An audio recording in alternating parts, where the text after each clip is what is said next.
May mga sugat na hindi kayang hilumin ng panahon. May mga pagtataksil na mas malalim pa sa libingan. At mayroong pagmamahal ng isang ina na kayang suungin kahit ang pinakamatinding kadiliman. Samahan niyo po ako sa isang kwentong yayanig sa inyong mga puso at susubok sa inyong pananaw sa katarungan. Paano kung ang tahanang iyong pinagsikapang buuin at inalayan ng buhay ay siya palang magiging bilangguan ng iyong pinakamamahal na anak? At ang lalaking pinangakuan mo ng habambuhay ay siya palang magiging berdugo niya? 5 mahahabang taon. 5 taon ng pangungulila, ng pagtitiis, ng pag-asang muling masisilayan ang 2 pinakamahalagang tao sa kanyang buhay. Para kay Major Alonsina Reyes, ang bawat patak ng ulan na humahampas sa salamin ng sinasakyan niyang taxi ay tila isang butil ng oras na nagmamadaling matapos. Ang madilim na kalye ng probinsya ng Amihanan ay pamilyar pa rin, ngunit ang pintig ng kanyang puso ay bago. Isang sabik na kaba para sa pag-uwi. Sa wakas, huminto ang sasakyan sa tapat ng bahay na pinangarap at itinayo nilang mag-asawa. Ang bahay kung saan niya huling niyakap ang kanyang asawang si Dante at hinalikan sa noo ang kanyang 3 taong gulang na anak na si Sinag. Ngayon, 8 taong gulang na ito. Siguradong malaki na ang kanyang Sinag. Bumaba siya ng taxi, bitbit ang isang lumang military backpack. Hindi na niya inintindi ang malakas na buhos ng ulan na agad bumasa sa kanyang damit.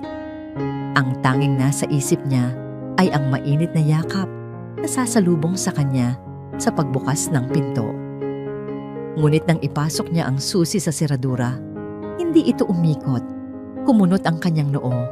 Sinubukan niya ulit. Ayaw. Pinalitan ba ni Dante ang lock? Bakit? Isang malamig na kaba ang gumapang sa kanyang dibdib. Lumayo siya ng kaunti at pinagmasdan ang kabuuan ng bahay. Madilim ang sala. Tanging isang maliit na ilaw mula sa kusina ang nagbibigay liwanag. Naglakad siya palibot patungo sa bintanang nakaharap sa kusina at dahan-dahang sumilip.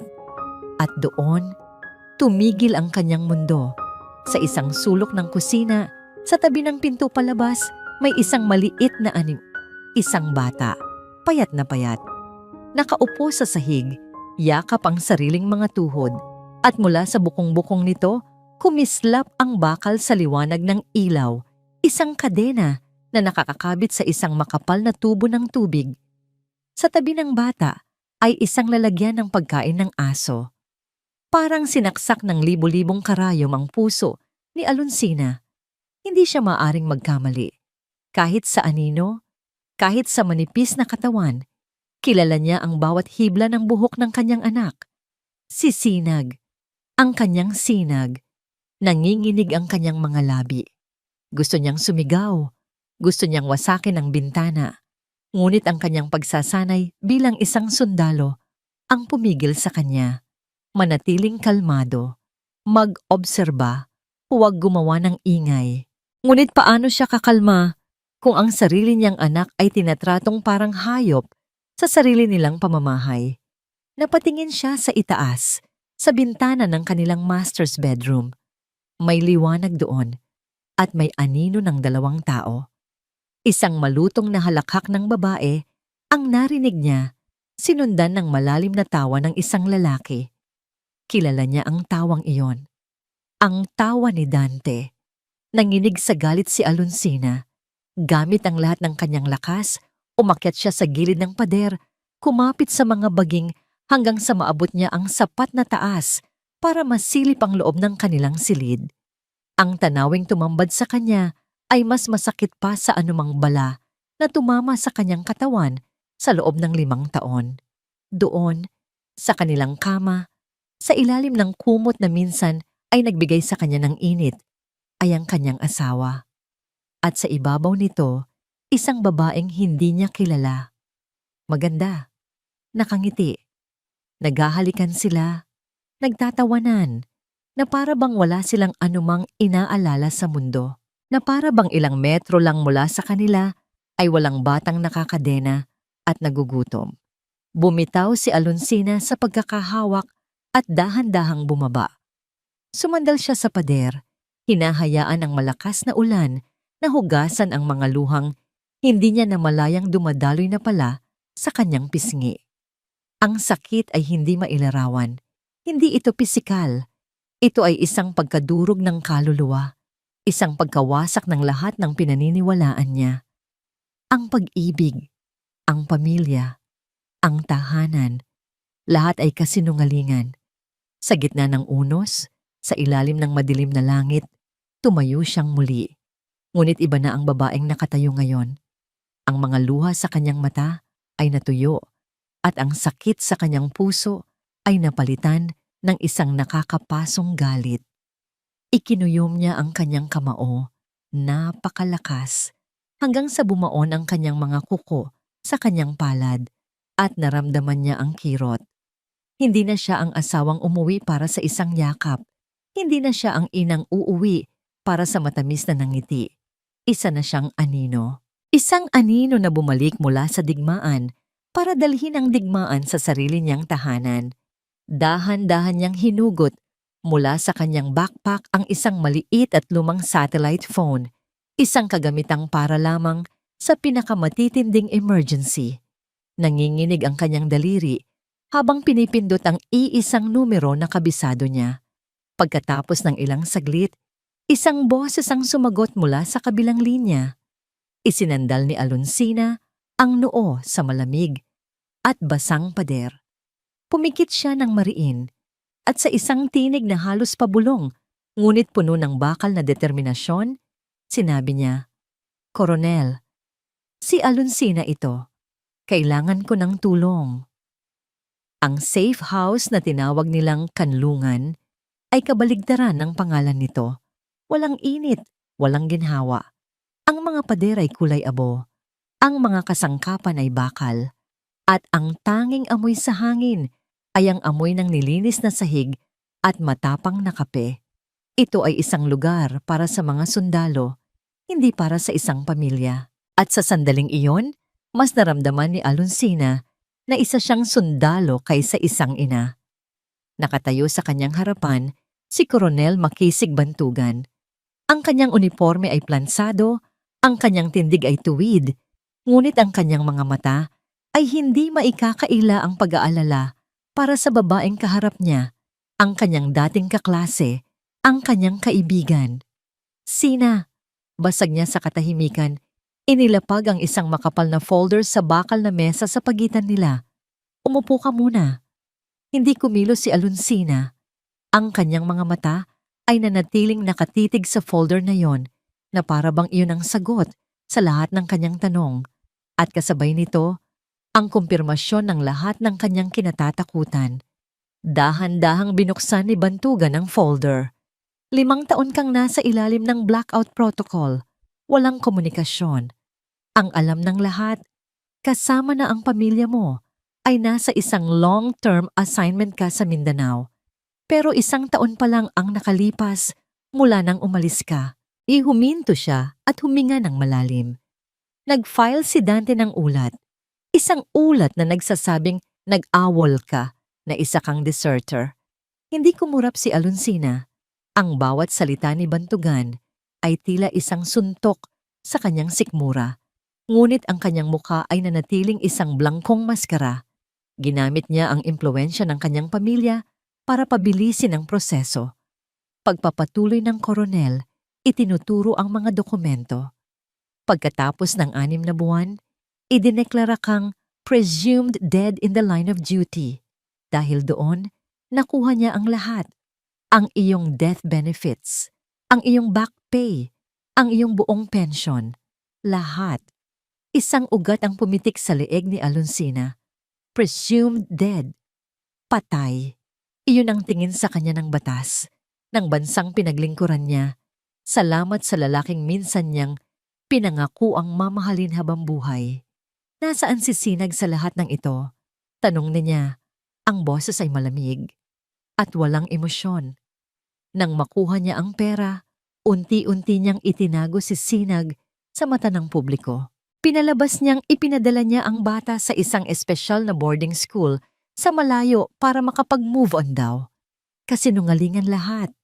Ang tanging taong nakakaalam ng katotohanan ay ang yaya niyang si Ginhawa na tinanggal din niya sa trabaho 6 na buwan na ang nakalipas. Sa wakas ay gumalaw si Alonsina. Lumapit siya sa mesa at tiningnan ang mga litrato sa folder. Mga larawan ni Dante kasama ang babaeng si Marikit Luna. Nakasakay sa isang yate. Umiinom ng champagne sa isang mamahaling restaurant. Nagsusuot ng mga alahas na katumbas ng ilang taon niyang sahod. Ang kanilang mga ngiti ay puno ng kayabangan. Sino siya? Tanong ni Alonsina. Itinuro ang mukha ni Marikit. Marikit Luna, isang socialite na bigla na lang sumulpot. Walang masyadong impormasyon tungkol sa kanya, pero malinaw na nilulustay nila ang perang para dapat sa'yo at sa anak mo. Isang technician ang lumapit sa kanila. Ma'am sir, live na po ang feeds. Iginya ni Bantugan si Alonsina patungo sa isang malaking monitor sa dingding. At doon, nakita niyang muli ang kanyang tahanan. Ngunit ngayon, malinaw ang lahat. Ang sala nila, na dati puno ng mga laruan ni Sinag, ay napalitan ng mga mamahaling palamuti. Ang kanilang lumang sofa ay napalitan ng isang malaking leather couch. At sa couch na yon, nakaupo si Dante at Marikit. Nagtatawanan habang nanonood ng TV. Nakakainis talaga ang maintenance ng pool. Reklamo ni Marikit. Isinandal ang ulo sa balikat ni Dante. Ang mahal-mahal, ang bagal pa rin kumilos. Hayaan mo na babe, sagot ni Dante, hinahaplos ang buhok nito. May pera naman tayo. Ang pera ng magaling kong asawa na nagpakamatay para sa bayan. Humalakak siya. Kung alam lang niya, mas masarap palang maging bayani kapag patay ka na. Napatigil sa paghinga si Alonsina. Ang bawat salita ay lason na kumakalat sa kanyang sistema. Ikinuyom niya ang kanyang kamao. Biglang pumasok sa isip niya ang isang alaala. Isang maaraw na hapon sa parke bago siya umalis. Pinapanood niya si Sinag na tumatakbo, hinahabol ang mga paru-paro. Ang tawa nito ay parang musika sa kanyang pandinig. Binuhat niya ito at inamoy ang buhok nito na amoy araw at pawis ng bata. Promise mo nanay, babalik ka ha? Sabi nito. Promise anak, babalik si nanay. Napapikit siya ng mariin. Pagdilat niya, ang imahe sa monitor na ang muli niyang nakita. Ang pugad ng mga ahas na minsan niyang tinawag na tahanan. Itinuon ng technician ang isang audio sensor malapit sa kusina. Walang makita pero may maririnig. Ang mahinang kalansing ng kadena. Ang tunog na yon ay parang tinik na bumaon sa puso ni Alonsina. Alam mo, narinig niyang sabi ni Marikit sa isang boses na tila pabulong at puno ng pagkainip. Naiirita na ako sa batang yan. Palagi na lang tayong kailangang magtago. Narinig niya ang pagbuntong hininga ni Dante. Ano namang gusto mong gawin ko? Isang sandaling katahimikan. At pagkatapos, ang mga salitang nagpayanig sa buong pagkatao ni Alonsina, mga salitang magiging mitya ng kanyang walang katapusang galit. Kailan mo babalak tuluyan niyang anak mo? Bulong ni Marikit, ang boses ay malamig at walang awa. Pabigat lang yan. Nakatitig si Marikit sa lalaking natutulog sa tabi niya. Si Dante. Mahimbing ang kanyang paghinga, isang mahinang hilik ang kumakawala sa kanyang mga labi. Sa paningin ng iba, isa siyang makisig na lalaki, isang mayamang biyudo, ngunit sa mga mata ni Marikit, isa lamang siyang kasangkapan. Isang mahina, sakim at hangal na kasangkapan. Dahan-dahan niyang inalis ang braso nitong nakaakbay sa kanya na may kasamang bahagyang pandidiri. Bumangon siya mula sa kama, sinuot ang isang sedang roba at naglakad patungo sa bintana. Mula roon, tanaw niya ang madilim na hardin na binabayo pa rin ng mahinang ambon. Ang plano ay tumatakbo ng perpekto. Ang pera ni Alonsina ay halos naubos na sa kanilang mga luho. Ang reputasyon nito ay nadungisan na. Ang pamilyang minsan nitong ipinagmalaki ay wasak na. Ngunit hindi pa sapat. Kailangan niyang maramdaman ang pinakamatinding sakit. Ang sakit na katumbas ng sakit na idinulot nito sa kanyang pamilya. Naglakad siya palabas ng silid. Ang bawat hakbang niya ay tahimik at may kalkulasyon. Bumaba siya sa kusina para uminom ng tubig. At doon, sa sulok, nakita niya ang bata. Si Sinag. Gising ito. Nakatingin sa kawalan, ang mga mata ay walang buhay. Nang maramdaman nito ang kanyang presensya, agad itong napayukod, na para bang isang asong takot mapalo. Isang nangiting demonyo ang sumilay sa labi ni Marikit. Lumuhod siya sa haharap ng bata. Ang kanyang mamahaling roba ay halos sumayad sa maruming sahig. Hinawakan niya ang baba nito at pilit na itiningala para magkatinginan sila. "Gutom ka na ba, Sinag?" Tanong niya sa isang boses na malambing ngunit puno ng lason. "Kawawa ka naman.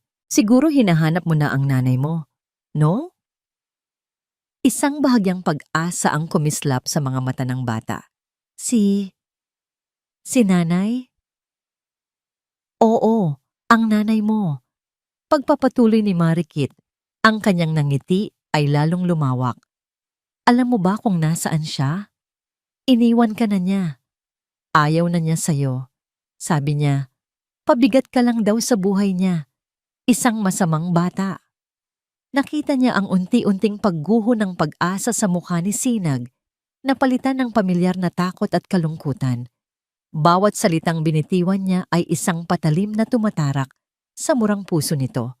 Ito ang paborito niyang parte, ang pagwasak sa bata mula sa loob. "Kaya huwag ka nang umasa, ha? Ako na ang bago mong nanay." Bulong niya bago tumayo, at walang lingon-likod na iniwan ang bata sa dilim, kasama ang mga kasinungalingang itinanim niya sa isip nito. Umakyat siyang muli sa itaas, hindi sa kanilang silid, kundi sa isang walk-in closet na puno ng mga damit at sapatos na binili gamit ang pera ng pagtataksil. Mula sa ilalim ng isang tumpok ng mga designer bags, kinuha niya ang isang burner phone. Isang numero lang ang nakasave doon. "Sir," sabi niya nang may sumagot sa kabilang linya. Ang kanyang boses ay hindi na malambing.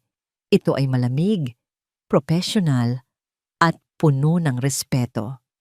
Nagsalita na naman ang asset.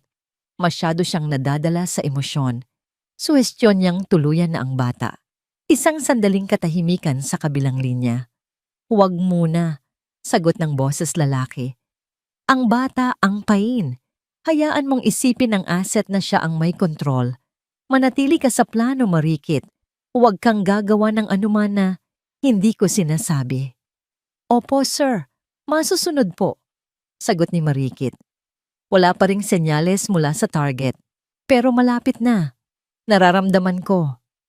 Pagkatapos ng tawag, itinago niyang muli ang telepono.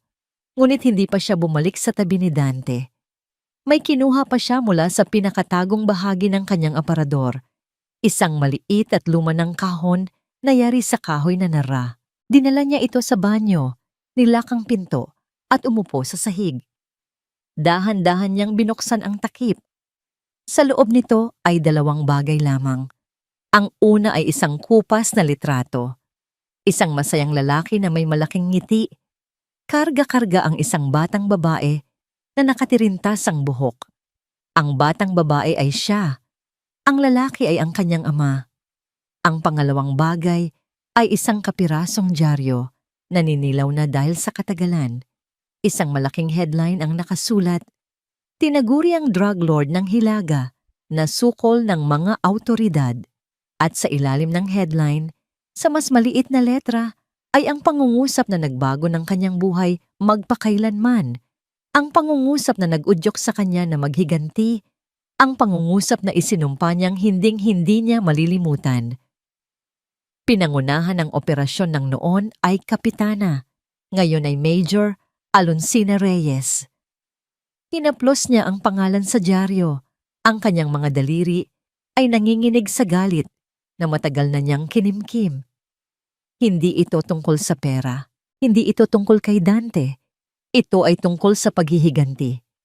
At sisiguraduhin niyang magbabayad si Alonsina Reyes sa lahat ng kinuha nito sa kanya. Ang babaeng humaharap ngayon sa salamin ay hindi si Major Alonsina Reyes. Ang babaeng ito ay si Lola Nena, isang matandang hardinera na may mga pekeng kunot sa pisngi na gawa sa latex. Ang kanyang buhok, na dati laging nakatali sa isang mahigpit na military bond, ay ngayon ay puno ng puting pulbos, nakatago sa ilalim ng isang lumang salakot. Ang kanyang likod ay bahagyang nakukuba, at ang kanyang bawat galaw ay mabagal at pinag-isipan. Ang kanyang mga kamay, na sanay humawak ng armas, ay ngayon ay nakasuot ng makapal na gardening gloves. Ito ang kanyang uniforme ngayon. Isang perpektong pagbabalat kayo. Isang maskarang nagtatago sa nag-aalab na galit at nagdurusang puso ng isang ina. Sigurado ka ba dito, Sina? Tanong ni Coronel Bantugan. Ang pag-aalala ay bakas sa kanyang boses habang pinagmamasdan siya mula sa pintuan ng safe house. Tumango si Alonsina, hindi inaalis ang tingin sa salamin. Mas malapit, mas ligtas siya. Kailangan kong makita ng sarili kong mga mata. Kailangan kong malaman kung gaano kalala. Ang bahay sa tabi ng Villa Esmeralda ay pag-aari ng isang matandang mag-asawa na kasalukuyang nasa ibang bansa. Isang tawag lang ni Bantugan ay sapat na para payagan ang kanilang bagong hardinera na magsimulang magtrabaho, at doon na nga siya. Sa ilalim ng sikat ng araw, nagkukunwaring nag-aalaga ng mga halaman, ngunit ang kanyang mga mata ay nakatuon sa iisang bagay lamang, ang sulok ng kusina sa kabilang bakod. Ang lugar kung saan nakakadena ang kanyang anak. Nakita niya si Sinag, nakaupo sa parehong pwesto, nakatingin sa kawalan. Nakita niya nang lumabas si Marikit para magtapon ng basura. Dumaan ito sa harap ng bata na parang hindi ito nag-e-exist. Walang salita, walang tingin. Para lang itong isang muebles na bahagi na ng bahay. Bawat putol niya ng sanga ng halaman ay tila isang hiwa sa sarili niyang puso. Bawat bunot niya ng damo ay parang may bumubunot sa kanyang paghinga. Ang lapit-lapit niya, ngunit parang may isang pader na hindi niya kayang wasakin sa pagitan nilang dalawa. Ang bigat ng pagiging inutil ay halos magpabuwal sa kanya. Gusto niyang tumakbo, gusto niyang umakyat sa bakod at kalagan ang kanyang anak. Ngunit alam niyang ilalagay niya lang ito sa mas matinding panganib. Kailangan niyang maghintay. Kailangan niyang magtiis. Isang hapon, umalis si Dante at Marikit sakay ng kanilang mamahaling kotse. Ito na ang pagkakataong hinihintay niya. Walang ibang tao sa bahay maliban kay Sinag. Mula sa kanyang bulsa, kinuha niya ang isang maliit na bagay. Isang laruang sundalong gawa sa kahoy. Siya mismo ang nag-ukit nito para sa ika-4 na kaarawan ni Sinag, ilang buwan bago siya umalis para sa kanyang misyon. Ang kaliwang braso nito ay medyo tabingi. Isang maliit na pagkakamali sa pag-ukit na naging palatandaan nilang dalawa. Sumilip muna siya sa paligid. Nang masigurong walang nakatingin, maingat ngunit mabilis niyang inihagis ang maliit na sundalo sa damuhan malapit sa kinauupuan ni Sinag. Gumawa ito ng mahinang kaluskos. Nakita niyang nagulat ang bata. Tumingin ito sa paligid, puno ng takot. Dahan-dahan, gumapang ito papalapit sa laruan. Ang kadena ay kumakalansing sa bawat galaw. Pinigil ni Alonsina ang kanyang paghinga. Ang kanyang puso ay dumadagundong sa kanyang dibdib. Tinitigan muna ni Sinag ang laruan na para bang isa itong ahas na handang tumuklaw. Ngunit pagkatapos ng ilang sandali, dahan-dahan niyang iniabot ang kanyang nanginginig na kamay. Hinawakan niya ito. Ginalaw-galaw. At pagkatapos, hinaplos ng kanyang maliit na daliri ang tabinging braso ng sundalo. Biglang natigilan ng bata. Nakita ni Alonsina ang pagbabago sa mukha ng kanyang anak. Isang kislap, isang bahid ng pagkilala sa mga matang matagal nang walang buhay. Dahan-dahang niyakap ni Sinag ang maliit na sundalong kahoy. Ipinatong niya ito sa kanyang dibdib at walang tunog na humikbi. Ang kanyang maliliit na balikat ay umuuga, ngunit walang luhang lumalabas. Natutunan na yata niyang umiyak ng tahimik. Sa kabilang bakod, napakagatlabi si Alonsina para pigilan ang sariling pag-iyak. Ang tanawing iyon ay kapwa nagbigay sa kanya ng matinding sakit at nag-aalab na pag-asa. Hindi pa huli ang lahat. Naaalala pa siya ng kanyang anak. Sa kabila ng lahat ng trauma, ng lahat ng kasinungalingan, ang alaala ng kanyang ina ay naroon pa rin, naghihintay na muling mabuhay. Sa gitna ng tahimik na pag-iyak ni Sinag, sa hindi maipaliwanag na dahilan, dahan-dahan itong lumingon. Ang kanyang mga mata ay hindi tumingin sa kung saan-saan. Tumingin ito ng diretso sa direksyon ng halamanan kung saan nagtatago si Alonsina. Hindi siya nito makita, ngunit para bang nararamdaman nito ang kanyang presensya. At sa isang tinig na halos hangin lamang, isang salita ang kumawala sa mga labi ng bata. Isang bulong na puno ng pagdududa at matagal nang pinanghahawakang pag-asa. Nanay. Ang silid operasyon ng kanlungan ay isang makina ng tahimik na intensidad. Ang tanging maririnig ay ang mahinang ugong ng mga server, ang ritmikong pagtipa sa keyboard, at ang paminsan-minsang pag-inom ng kape. Sa gitna ng lahat ng ito, nakatayo si Coronel Makisig Bantugan na parang isang konduktor na nag-aabang sa tamang tiyempo ng kanyang orkestra. Ang kanyang mga mata ay nakapako sa malaking monitor na nagpapakita ng iba't ibang anggulo ng Villa Esmeralda at mga linya ng code. Sa isang sulok, nakaupo si Alonsina. Nakasuot ng simpleng itim na t-shirt at cargo pants, hindi na siya ang matandang hardinera. Ngunit hindi rin siya ang major na kilala ng lahat. Siya ay isang anino na nagmamasid. Ang kanyang presensya ay isang paalala sa bigat at dahilan ng kanilang operasyon. Sarge, anong status? Tanong ni Bantugan sa kanyang pangunahing tech expert. Nakahanda na po ang pain, Coronel. Sagot ng sarhento. Hindi inaalis ang tingin sa kanyang screen. Ang Ghost Corporation na Silangan Horizon Realty ay opisyal nang nakarehistro. Ang ininject nating 20 million initial capital ay mukhang lehitimo. Ang impormasyon tungkol sa secret land deal sa Palawan ay naipasok na natin sa network ng mga kontak ni Dante Silangan. Ang bitag ay simple, ngunit elegante. Gawa-gawa sila ng isang napakagandang oportunidad, isang piraso ng lupa na malapit sa isang itatayong international airport, ibinebenta sa napakamurang halaga ng isang kumpanyang gustong mag-liquidate agad. Isang deal na napakaganda para maging totoo, na siyang perpektong pain para sa isang taong sakim at nag-iisip na mas matalino siya sa lahat. At ang target? Kakagatin niya po yan, sir. Sabi ng sarhento nang may kumpiyansa. Base sa psychological profile niya, hindi niya palalampasin ang pagkakataong doblehin ang pera niya sa isang iglap. Lalo na't galing sa nakaw ang puhunan. Tumango si Bantugan. Lumapit siya sa kinauupuan ni Alonsina. Oras na para maghintay, Sina, sabi niya sa mahinang boses. Tumingin si Alonsina sa kanya. Ang mga mata ay puno ng determinasyon. Hihintayin ko, sagot niya. Lumipas ang 2 araw. 2 araw ng paghihintay. 2 araw na pinapanood ni Alonsina ang bawat galaw sa monitor. Ang pagtawa ni Dante, ang paghalik ni Marikit, ang bawat kalansing ng kadena ni Sinag. Ang bawat sandali ay isang pagsubok sa kanyang pagtitimpi.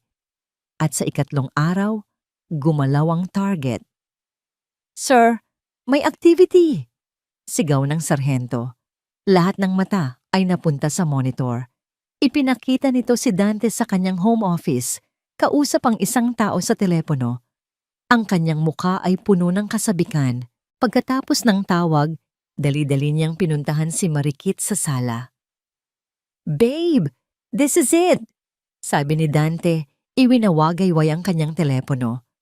Naalala mo yung contact ko sa City Hall? May sinabi siya sa aking deal na under the table. Isang malaking kumpanya ang magbebenta ng lupa sa Palawan. Kung mabibili natin yun ngayon, sa loob ng 6 na buwan, 5 times ang balik. Nakita nila ang bahagyang pagkunot ng noo ni Marikit. Masyadong maganda para maging totoo, Dante. Sigurado ka ba dyan? Ako pa ba? Pagyayabang ni Dante. Ang talino ko yata ang nagpayaman sa atin. 'Di ba? Inakbayan niya si Marikit. Isipin mo, babe. Mga yate, biyahe sa Europe. Hindi na natin kailangang magtipid. All in tayo dito. Napangiti si Marikit. Ang kanyang mga mata ay kumikinang sa ideya ng mas maraming pera. Kung sigurado ka, sige, i-go mo na. Sa kanlungan, walang nagsasalita. Lahat ay nakapako sa screen. Pinanood nila si Dante na bumalik sa kanyang opisina, buksan ang kanyang laptop at simulan ang proseso ng pag-transfer ng pera. Inililipat na niya ang pondo mula sa iba't ibang accounts patungo sa isang main account. Ulat ng sarhento, ang kanyang mga daliri ay mabilis na gumagalaw sa keyboard. Halos lahat ng pera ni Alonsina, lahat ng nakuha niya, ilalagay niya sa bitag.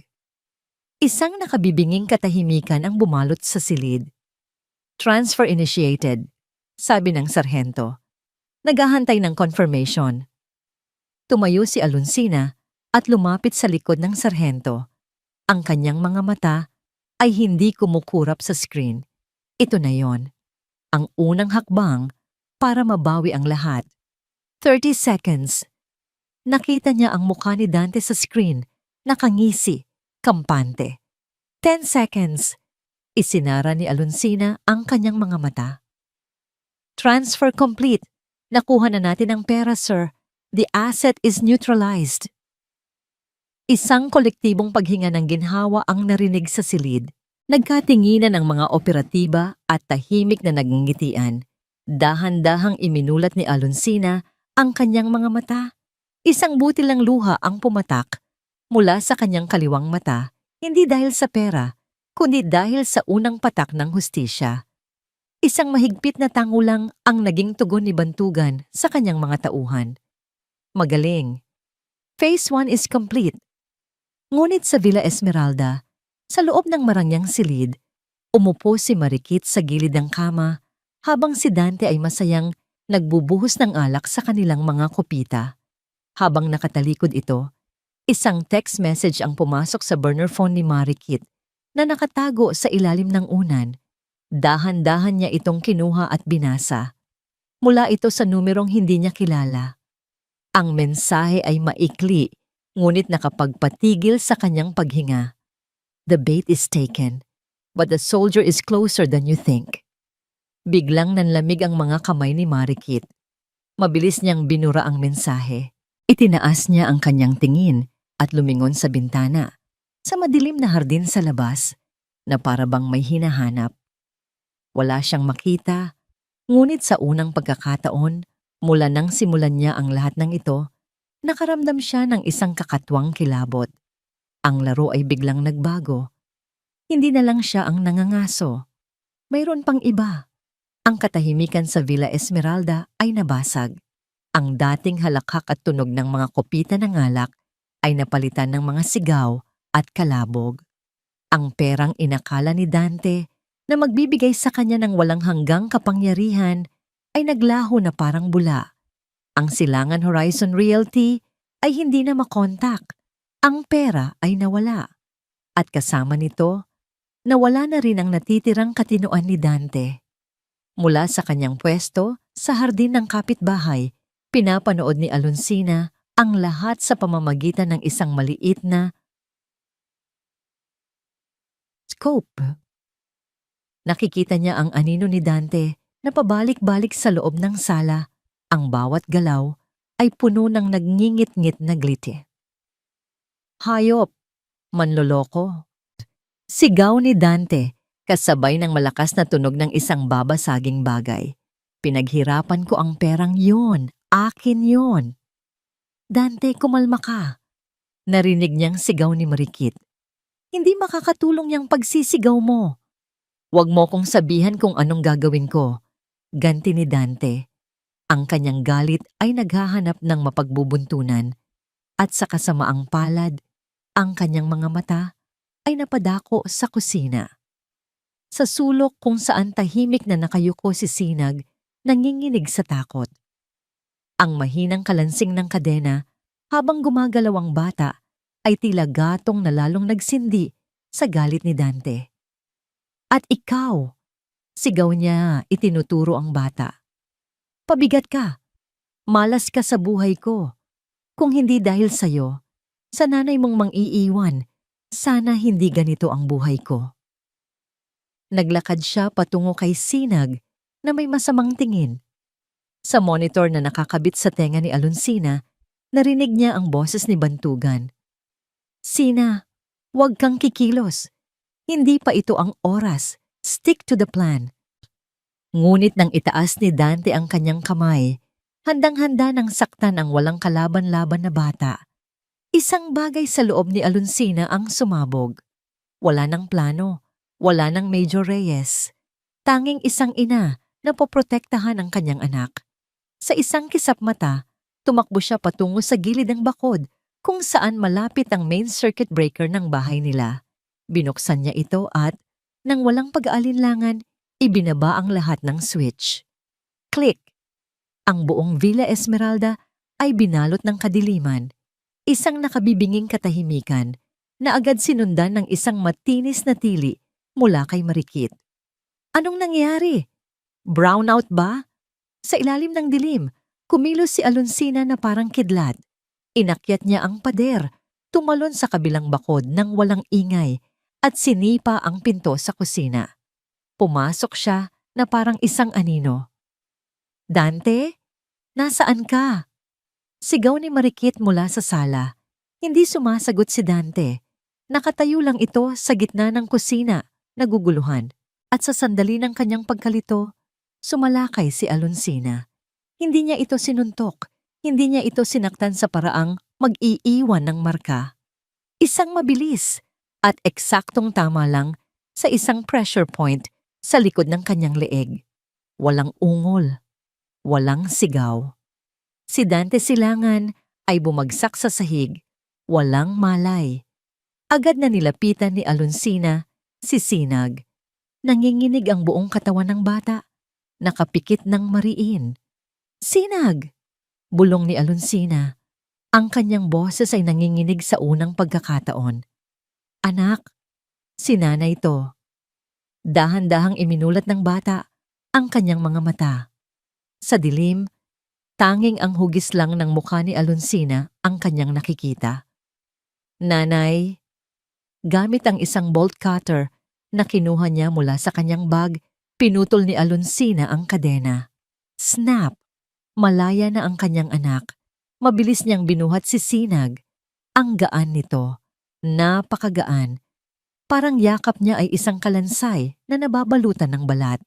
Ikinuyom niya ang kanyang panga upang pigilan ang nagbabadyang paghikbi. Ngayon ay hindi oras para sa luha. Sina, anong ginagawa mo? Bumalik ka sa posisyon. Utos ni Bantugan sa kanyang earpiece, puno ng pag-aalala. Hindi sumagot si Alonsina. Binitbit niya si Sinag at mabilis na lumabas ng bahay, pabalik sa dilim ng hardin, bago pa man makababa si Marikit sa kusina. Sa kabilang kalsada, isang lumang van ang naghihintay.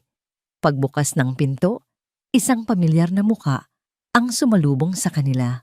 Isang babaeng may edad na. Ang mga mata ay puno ng luha. Yaya Ginhawa, sabi ni Alonsina. Sinag, apo ko. Hikbi ng matanda, kinukuha ang bata mula sa mga bisig ni Alonsina. Diyos ko, anong ginawa nila sa'yo? Niyakap ni Yaya Ginhawa ang bata ng mahigpit. At doon, sa init ng yakap ng taong nag-alaga sa kanya mula pagkabata, sa unang pagkakataon, sa loob ng maraming taon, humagulgol si Sinag, isang iyak na puno ng sakit, takot, at pangungulila. Pinanood sila ni Alonsina mula sa pintuan ng van. Gusto niyang siya ang yumakap sa kanyang anak, ngunit alam niyang mas kailangan ni Sinag ngayon ang pamilyar na pag-aaruga ni Yaya Ginhawa. "Sina, kailangan mo nang umalis dyan," sigaw ulit ni Bantugan. Isinara ni Alonsina ang pinto ng van. "Iligtas niyo siya, Yaya. Dalhin niyo siya sa kanlungan." Tumango si Yaya Ginhawa habang hinahaplos ang likod ng umiiyak na bata. "Mag-iingat ka, Ija." Umalis ang van, mabilis na nawala sa dilim. Naiwan si Alonsina sa gilid ng kalsada. Ang adrenaline ay unti-unti nang nawawala. Napapalitan ng bigat ng kanyang ginawa. Sinira niya ang plano, pero nailigtas niya ang kanyang anak. Para sa kanya, iyon ang tanging mahalaga. Sa loob ng Villa Esmeralda, bumalik ang kuryente. Natagpuan ni Marikit si Dante na walang malay sa sahig ng kusina. Nang magkamalay ito makalipas ang ilang minuto, isang mas malaking katotohanan ang sumampal sa kanila. Wala na ang pera. At ngayon, wala na rin ang bata. Hindi na ito pagnanakaw lamang. Hindi na ito simpleng panloloko. Ngayon, alam na nilang dalawa na may isang kaaway na kumikilos mula sa anino. Isang kaaway na kayang pumasok sa kanilang teritoryo, patumbahin si Dante ng walang bakas, at kunin ang bata ng walang nakakakita. Ang takot ay nagsimula nang gumapang sa kanilang mga puso. Ang pugad ng mga ahas ay ginulo na at hindi nila alam kung sino o ano ang kalaban nila. Ang Villa Esmeralda ay hindi na isang palasyo. Isa na itong malaking hawla at si Dante Silangan ay isang daga na paikot-ikot, naghahanap ng butas na matatakasan. Ang sakit sa kanyang batok kung saan siya tinamaan ay wala lang kumpara sa rumaragasang takot sa loob ng kanyang dibdib. Nawala ang pera, nawala ang bata, at may isang multo sa dilim na alam ang bawat galaw nila. "Nasaan na? Nasaan na yung mga alahas na binili ko sa'yo?" Sigaw niya kay Marikit habang binabaligtad ang mga unan sa sofa. Ang kanilang sala, na dati simbolo ng kanilang karangyaan, ay ngayon ay parang dinaanan ng bagyo. Si Marikit, sa kabilang banda, ay nakaupo lang sa isang silya, naninigarilyo, at pinapanood siya ng may malamig na ekspresyon. Ang kanyang kalmadong kilos ay lalong nagpapainit ng ulo ni Dante. "Itinago ko na." Simpleng sagot niya. "Bakit mo itinago? Kailangan natin ng pera. Kailangan nating umalis dito." Sabi ni Dante. Ang boses ay nagiging desperado. "Tatawagan ko ang mga dati kong kakilala. Tutulungan nila ako. Kailangan ko lang ng pampadulas." Kinuha niya ang kanyang telepono at nagdial ng numero. Isang kontak na matagal na niyang hindi tinatawagan. Isang tao mula sa madilim niyang nakaraan. Pagkatapos ng ilang ring may sumagot. "Pare, si Dante to.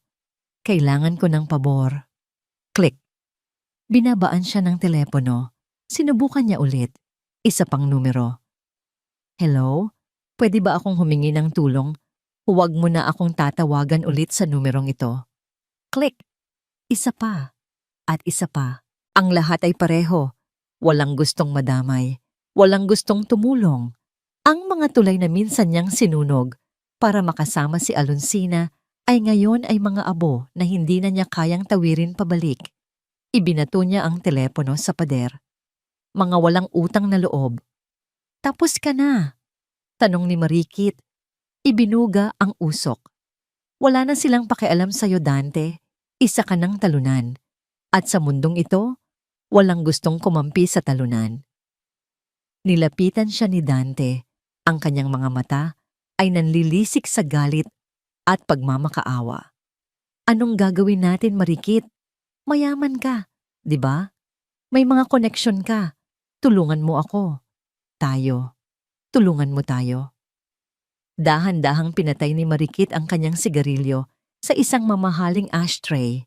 Tumingin siya kay Dante at sa unang pagkakataon, nakita ni Dante ang tunay na anyo sa likod ng magandang mukha. Isang babaeng mas mapanganib pa kaysa kay Alonsina. "Mayroon nga akong paraan para makaalis tayo sa bansang ito, sabi niya. Ang kanyang boses ay walang emosyon. May mga tao akong kilala na kayang magbigay sa atin ng mga bagong pangalan, mga bagong pasaporte. Pero meron itong kapalit. Isang kislap ng pag-asa ang sumilay kay Dante. Kahit ano, ibibigay ko. Isang mapait na ngiti ang gumuhit sa labi ni Marikit. Talaga? Kahit wala ka nang maibibigay? Tumayo siya at lumapit dito. Hinaplos ang pisngi nito na parang isang alagang ahas. Pero meron ka pang natitira. Ang bahay na ito, ang kotse, ang mga alahas na itinago ko, ang lahat ng natitirang ari-arian na nakapangalan sa'yo. Ililipat mo ang lahat ng yan sa pangalan ko. Nanlaki ang mga mata ni Dante. Ano? Mababaliw ka na ba? Paano naman ako? Ikaw? Sabi ni Marikit. Ang kanyang mga daliri ay mariing humawak sa panga ni Dante. Ang kapalit niyan ay ang buhay mo, ang kalayaan mo. Pwede kitang iwan dito para harapin mag-isa kung sino man ang humahabol sa atin. O pwede kang sumama sa akin, pero sa ilalim ng mga patakaran ko. Ngayon lang napagtanto ni Dante, siya ay natrap. Ang babaeng inakala niyang kakampi niya ay isa palang mas malaking kaaway. Pinaglaruan lang siya nito mula sa simula. Sino ka ba talaga? Tanong niya. Nanginginig ang boses. Ngumiti lang si Marikit. Sabihin na lang natin na meron din akong utang na dapat singilin kay Alonsina Reyes. At ikaw, Dante, ikaw ang ginamit kong pambayad. Walang nagawa si Dante. Wala na siyang pagpipilian, wala na siyang kapangyarihan. Tumingin siya sa paligid ng bahay. Ang mga pader na saksi sa kanyang kasakiman at kalupitan. Lahat ng ito ay mawawala. Ang lahat ay guguho. Tumingin siyang muli kay Marikit. Talunan at wasak. Sige, bulong niya. Gawin mo na. Sa kanlungan, isang technician ang lumingon kay Coronel Bantugan. Coronel, may bagong impormasyon, sabi nito. Kakabook lang ni Marikit Luna ng 2 one-way ticket papuntang Hong Kong sa ilalim ng mga peking pangalan.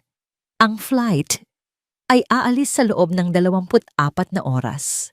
Ang gabi ay bumagsak sa probinsya ng Amihanan na may dalang kakaibang lamig. Sa loob ng Villa Esmeralda, ang katahimikan ay mabigat. Halos nakakabingi. Tapos na ang sigawan. Tapos na ang pagwawala. Ang natira na lang ay ang 2 taong naghihintay sa kanilang pagtakas o sa kanilang katapusan. Si Dante ay nakaupo sa isang silya. Tulala, isang baso ng alak ang nanginginig sa kanyang kamay. Si Marikit naman ay abala sa pag-iimpake ng mga alahas at pera sa isang maleta. Hindi nila alam, may isa pang anino na gumagalaw sa kanilang paligid. Isang anino na hindi na nagtatago. Si Alonsina ay dumaan sa harap ng gate na parang naglalakad lang sa parke. Ang mga security camera ay matagal nang pinatay ng kanyang team. Ang gate ay binuksan niya gamit ang isang master key. Pumasok siya sa loob ng bakuran. Ang bawat hakbang ay tiyak at walang ingay sa basang damuhan. Nakarating siya sa harap ng pinto. Hindi na niya kailangan ng susi. Sa isang malakas ngunit kontroladong sipa, bumukas ang pinto. Blag! Napatalon sa gulat si Dante. Natapon ng alak sa kanyang damit. Si Marikit ay natigilan. Ang kanyang mga mata ay nanlaki habang nakatingin sa figurang nakatayo sa may pintuan. Dahan-dahang humakbang papasok si Alonsina. Wala na ang kasuotan ng hardinera. Wala na ang anino sa dilim. Nakasuot siya ng isang itim na tactical suit. Ang kanyang buhok ay nakatali ng mahigpit. Ang kanyang mukha ay kalmado. Ngunit ang kanyang mga mata ay nag-aapoy sa isang matinding liwanag na kayang tumunaw ng bakal. Magandang gabi, sabi niya. Ang kanyang boses ay malamig at matatag, umaalingaungaw sa tahimik na sala. Alonsina? Nauutal na sabi ni Dante, na paatras na parang nakakita ng multo. Paanong buhay ka? Nagtataka ka ba, Dante? Tanong ni Alonsina, dahan-dahang naglalakad palapit. Akala mo ba ganong kadali akong mamatay? Akala mo ba, habang nagpapakasasa kayo, sa perang dinungisan ng dugo at pawis ko, ay hindi ako babalik? Bawat salitang binitiwan niya ay isang dagok. Bawat hakbang niya palapit ay nagpapaliit sa mundo ng dalawa. Hindi, hindi ito totoo. Isa kang deserter. Patay ka na. Sigaw ni Dante, sinusubukang kumbinsihin ang sarili. Ang kasinungalingan ay may hangganan, Dante. Sabi ni Alonsina, huminto siya ilang metro mula sa kanila. At ngayong gabi, sisingilin ko ang lahat ng utang nyo. Ang 5 taon ng pangungulila ng anak ko. Ang bawat araw na ginutom nyo siya. Ang bawat gabing natulog siya sa sahig na may kadena sa paa. Lahat yun, babayaran nyo. Tumingin siya kay Marikit na ngayon ay nakabawi na sa pagkabigla at tinititigan siya ng may pagkamuhi. At ikaw, sabi ni Alonsina, Marikit Luna, o dapat ko bang sabihing Marikit de Guzman, anak ni Arturo de Guzman, ang drug lord na ako mismo ang nagpakulong 10 taon na ang nakalipas. Isang saglit na pagkagulat ang gumuhit sa mukha ni Marikit. Hindi niya inaasahan ito. Paano mo nalaman? Akala mo ba hindi ko ginagawa ang homework ko? Sagot ni Alonsina. Ginamit mo ang isang hangal na lalaki para makapaghiganti. Ginamit mo ang isang batang walang kalaban-laban para saktan ako. Napakatalino mong plano, pero nagkamali ka ng kinalabang sundalo. Ang pagkamuhi sa mga mata ni Marikit ay napalitan ng purong galit. Pinatay mo ang ama ko. Sinira mo ang pamilya namin. Ang ama mo ay isang kriminal na nanira ng libu-libong pamilya. Mariing sagot ni Alonsina. Ginawa ko lang ang trabaho ko, ang ipagtanggol ang mga inosenteng tao, mga taong tulad ng sarili kong anak na sinaktan mo. Ang tensyon sa silid ay halos pwede nang hiwain. Ito na ang huling paghaharap. Ang sundalo, ang taksil, at ang manggagamit. Sa gitna ng katahimikan, isang mabilis na galaw. Sa halip na sumuko, si Marikit ay gumawa ng isang desperadong hakbang. Mula sa likod ng kanyang baywang, bumunot siya ng isang maliit na baril na itinago niya roon. Itinutok niya ito ng diretso kay Alonsina. Akala mo tapos na, sabi ni Marikit.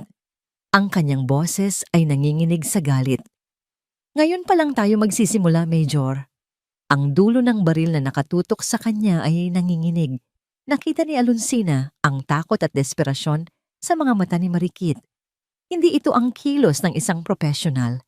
Ito ang kilos ng isang hayop na nasukol sa kanto, handang mangagat bago mamatay. Sinawag, ang tanging nasabi ni Coronel Bantugan sa kanyang earpiece, ngunit huli na ang lahat. Bang! Isang nakabibinging putok ang umalingaw-ngaw sa buong kabahayan. Ngunit bago pa man kalabitin ni Marikit ang gatilyo, kumilos na si Alonsina. Ang kanyang katawan ay gumalaw dahil sa instinct at libu-libong oras ng pagsasanay. Hindi niya iniwasan ang bala. Inilayo niya ang target. Sa isang mabilis na galaw, umikot siya at sinunggaban ang braso ni Marikit. Ang putok ay tumama sa isang mamahaling plorera sa likuran niya na naging dahilan upang ito'y magkapira-piraso. Ipinilipit ni Alonsina ang braso ni Marikit. Narinig niya ang pag-ungol nito sa sakit. Sinubukan ni Marikit na lumaban, ngunit para lang siyang isang manika sa kamay ng isang bihasang puppeteer, isang siko sa tagiliran, isang sapo sa panga, at bumitaw si Marikit sa baril. Ang sandata ay kumalansing sa marmol na sahig. Sa loob ng command van, napapikit si Bantugan nang marinig ang putok. Go, go, go! Sigaw niya sa radyo. Breach! Breach now! Ang kanyang puso ay kumakarera. Isang pagkakamali lang sa loob, isang maling kalkulasyon, at ang lahat ng kanilang pinaghirapan ay mawawalang saysay. Sa monitor, nakita niya ang kanyang mga tauhan na gumagalaw na parang iisang makina. Sabay-sabay nilang sinira ang mga salaming bintana sa iba't ibang bahagi ng bahay. Walang gagalaw. Pulis! Ang sigaw ay sabay-sabay, malakas, at may awtoridad. Pumasok ang mga ilaw mula sa kanilang mga flashlight, ginawang araw ang madilim na gabi sa loob ng Villa Esmeralda.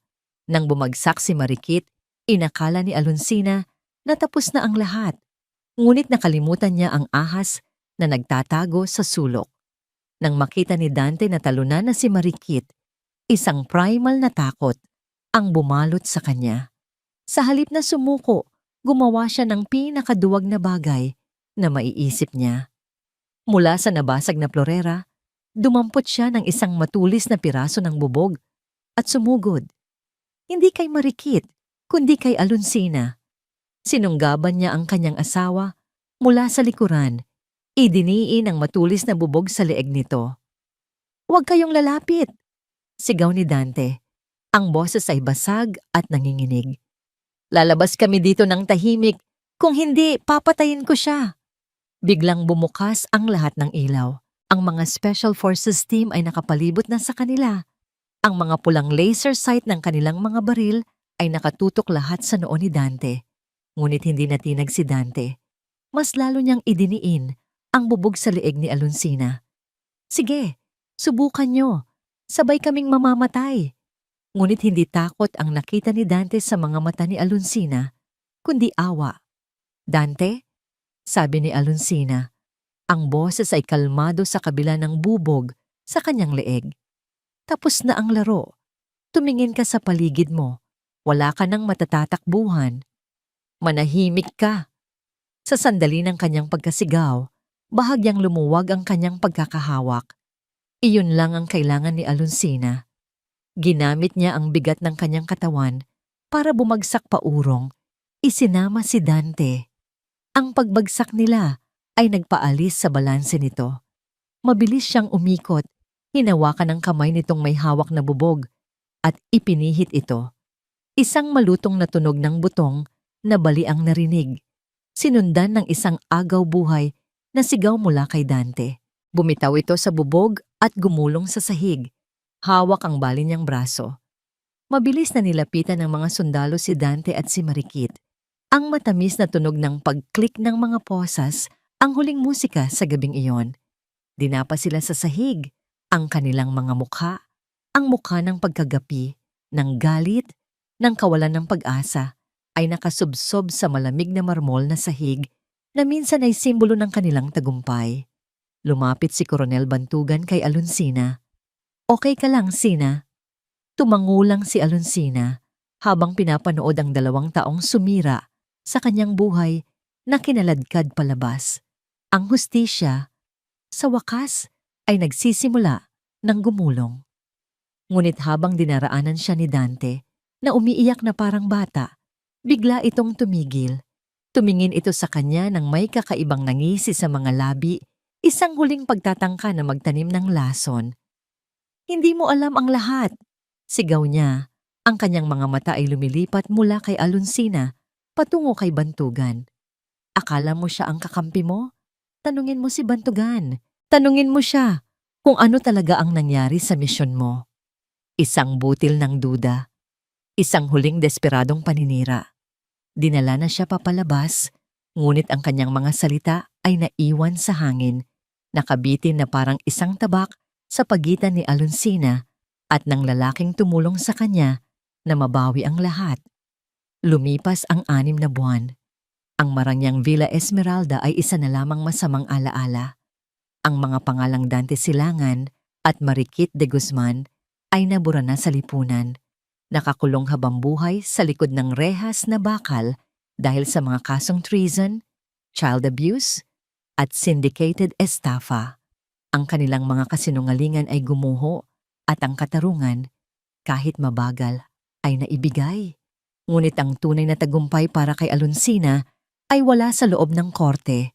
Ito ay nasa isang maliit na bahay na nakatayo sa tabi ng dagat. Isang bahay na amoy alat ng hangin at laging dinig ang banayad na paghampas ng mga alon. Dito, wala ng anino. Dito, mayroon na lamang liwanag. Isang hapon, habang papalubog ang araw at nagiging kulay kahelang langit, Magkahawak kamay na naglalakad sa dalampasigan si Alonsina at si Sinag.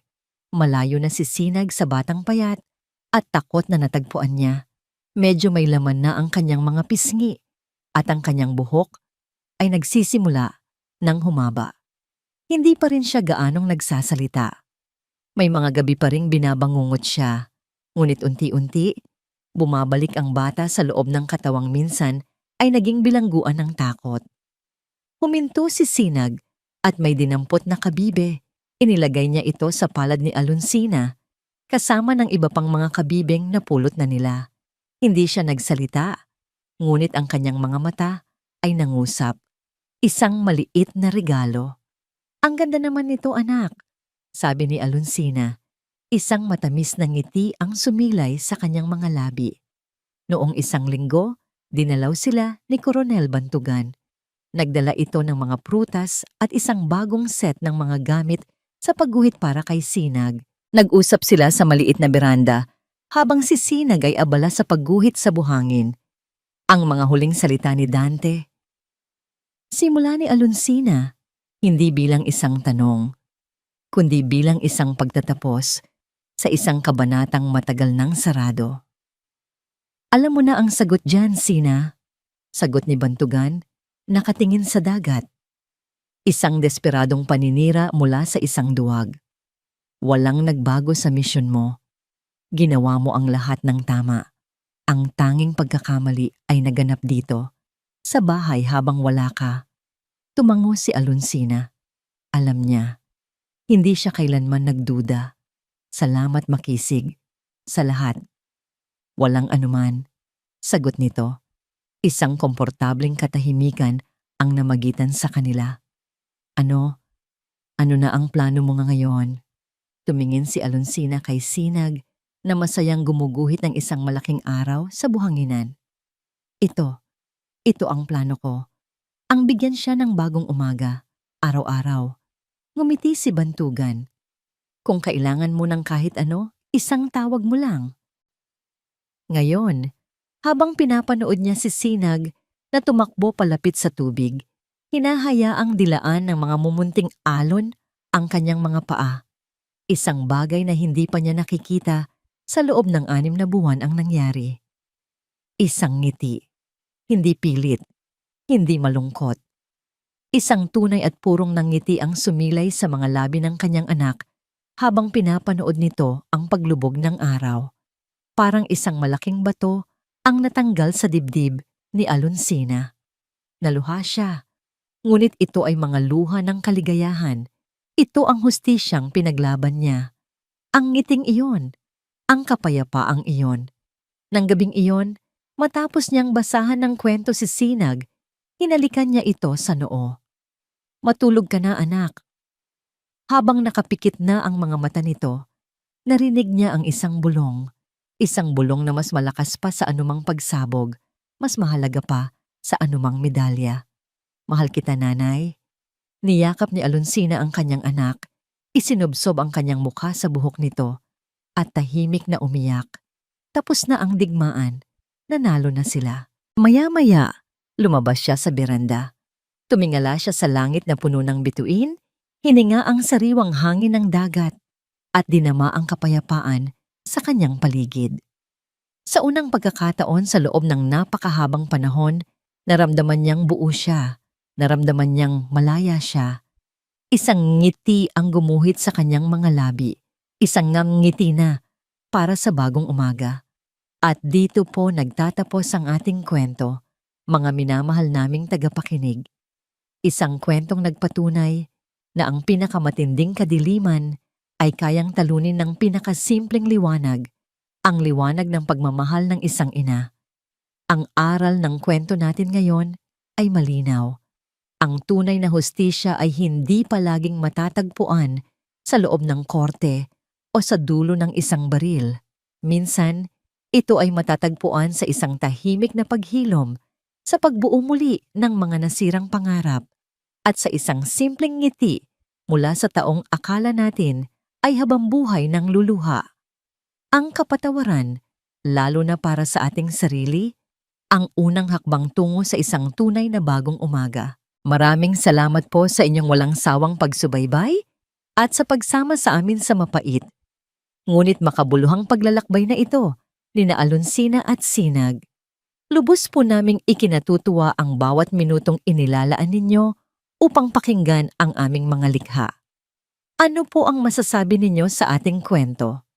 Naramdaman niyo rin po ba ang pighati at tagumpay ni Alonsina? Mangyari po lamang na i-comment sa ibaba ang inyong mga saloobin. At kung meron kayong mungkahi para sa susunod nating kwento, maaring ito ay tungkol sa pag-ibig na pinaghiwalay ng tadhana o isang pamilyang muling binubuo ang kanilang mga nasirang pangako. Huwag po kayong mag-atubiling ipaalam sa amin. Ang inyong boses ay mahalaga sa amin. Hindi dito nagtatapos ang ating paglalakbay. Marami pa pong kwentong kasing ganda at mas puno ng aral dito sa aming channel. Kung nagustuhan nyo ang kwentong ito, i-like, i-share sa pamilya at mga kaibigan. At mag-subscribe na rin para lagi kayong updated sa mga susunod pa naming kwento. I-click nyo ang notification bell para kayo ang unang makarinig kapag may bago kaming upload. Muli, mula po dito sa inyong lingkod, maraming salamat. Pagpalain po kayo ng Panginoon, kayo at ang inyong buong pamilya. Hanggang sa muli.